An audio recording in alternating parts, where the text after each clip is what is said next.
Programme की शुरुआत करेंगे। सबसे पहले बात होगी चीन और जापान की। जब भी जापान और चीन की बात होती है, दुश्मनी भरे रिश्ते और इतिहास की बात होती ही है। दोनों देशों के बीच संबंध जटिल है और दोनों देशों के बीच ऐतिहासिक रूप से तनावपूर्ण संबंध रहे हैं, जिनमें युद्ध और क्षेत्रीय विवाद शामिल है। हालांकि हाल के वर्षों में दोनों देशों ने आर्थिक सहयोग और कूटनीति के माध्यम से संबंधों को बेहतर बनाने की दिशा में भी काम किया है। इसी कड़ी में चीन की ओर से एक बड़ा फैसला लिया गया है। चीन और जापान में अभी भी रिश्ते ज्यादा अच्छे तो नहीं हैं, लेकिन हाल ही में चीन ने जापानी समुद्री खाद्य पदार्थों पर लगभग 2 साल से लगा प्रतिबंध आखिरकार हटा दिया है। जी हां, ऐसे में आज बात इसी मुद्दे पर करेंगे कि आखिर चीन ने इन प्रतिबंधों को क्यों हटाया है और ये प्रतिबंध क्यों लगाए गए थे। आज इसके बारे में आपको बताएंगे, ग्राफिक के जरिए से समझेंगे। तो बता दें कि चीन ने जापानी समुद्री खाद्य पदार्थों पर प्रतिबंध हटा दिया है। चीन ने लगभग 2 साल से लगा जापानी सी फूड पर बैन हटाया।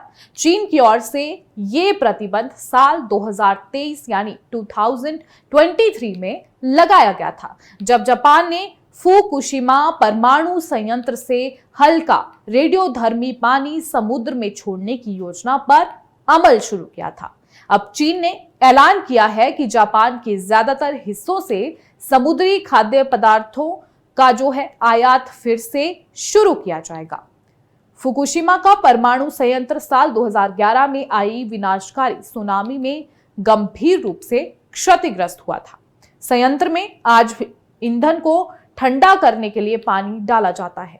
वर्षों तक बहस के बाद जापानी सरकार ने इस पानी को समुद्र में धीरे धीरे छोड़ने की अनुमति दी, लेकिन इसके लिए रेडियोधर्मी तत्वों को पहले हटा दिया गया।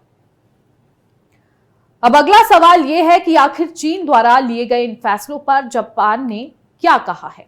तो बता दें कि जापान का कहना है कि ये पानी अंतर्राष्ट्रीय सुरक्षा मानकों से भी ज्यादा सुरक्षित है और इसका पर्यावरण पर कोई गंभीर प्रभाव नहीं पड़ेगा।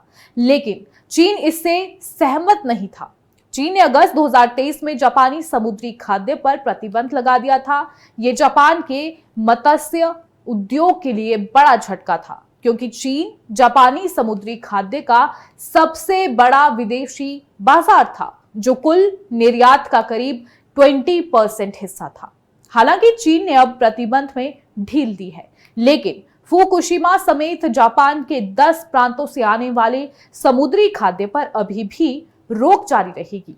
चीनी कस्टम एजेंसी ने कहा है कि जापानी कंपनियों को फिर से पंजीकरण कराना होगा और सभी आयातित खाद्य पदार्थों के साथ रेडियोधर्मी जांच प्रमाण पत्र, स्वास्थ्य प्रमाण पत्र और मूल देश प्रमाण पत्र देना कंपल्सरी होगा। आपको बता दें कि चीन द्वारा हटाए गए इन प्रतिबंधों से जापान को बड़ी राहत मिलेगी।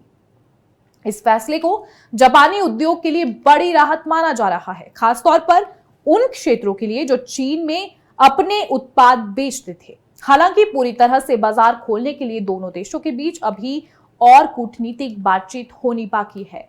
विशेषज्ञों का मानना है कि ये कदम जापान चीन के आर्थिक संबंधों में सुधार का संकेत है, लेकिन फुकुशिमा मुद्दे पर चीन की चिंता पूरी तरह खत्म नहीं हुई है।